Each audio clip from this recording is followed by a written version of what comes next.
Mark Allen for 4x4 Australia magazine, and welcome to the final part of the Tonner Files build-up series. This has been a massive job. It's been about a year to a year and a half in the making. We've just finished final engineering, so the engineers ticked off all the huge mods, custom mods that we've done, which is a massive milestone. A little bit more preparation, we're ready for a blue slip, and then some number plates, now we're going to hit the road. There's been a massive amount of hidden stuff built into this one tonner. All the wiring, there's a million miles, maybe even a gazillion miles of wiring built into this thing to make the LS3 to the Nissan Patrol transfer case and into the old Holden tonner cab. And all the mechanical work, heaps and heaps of custom building by Total Care 4-wheel drive. A massive thumbs up to the guys there. Everything from the bull bar to the cabin mount to the tray to the suspension. Everything's custom on this. You can't just walk into a shop and buy anything in this vehicle. The only thing that I got knocked back on with the engineers, and this was early on in the build, he said to me that he didn't want to see snorkels on it. I wanted twin snorkels. I prepared by removing the battery from under the bonnet, and if you recall, I've got triple battery system mounted between the chassis rails at the back. But he said that because of the narrow size of these front A-pillars, any large diameter snorkel that was going to come up here would block view. So it's going to obstruct your forward view, so he said no to the snorkel. So a bit of a bummer, but we just work around it. We've changed the style of the air induction system. It's all going to work good. And I'm super happy with what we've come up with. The engineer was extremely pleased as to how well this drove. He gave us a heap of praise as to how well it was built, how it looks, and so I'm happy with that.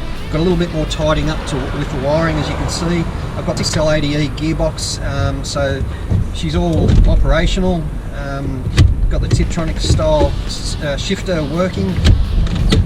I've got the old original old one-tonner handbrake still working on the side of the seat. I'll build myself a bit of a console here and have some power outlets here, like SIGI outlets and USB outlets. The tray is all custom built tray.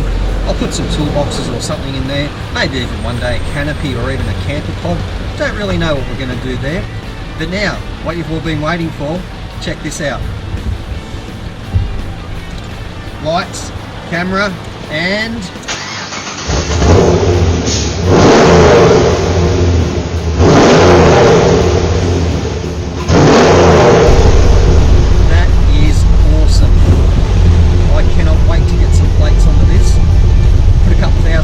up on the clock just to get used to driving the thing, head off road, some sand, on the beaches, have a bit of a camp with it. Can't wait.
So there you have it. A few little things to tidy up, and I've noticed that the stalk is quite close to the steering wheel.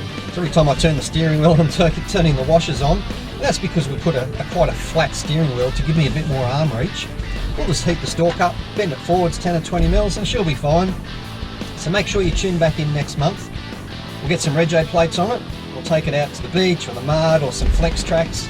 And I just can't wait to put some miles up on this thing. It has turned out absolutely awesome.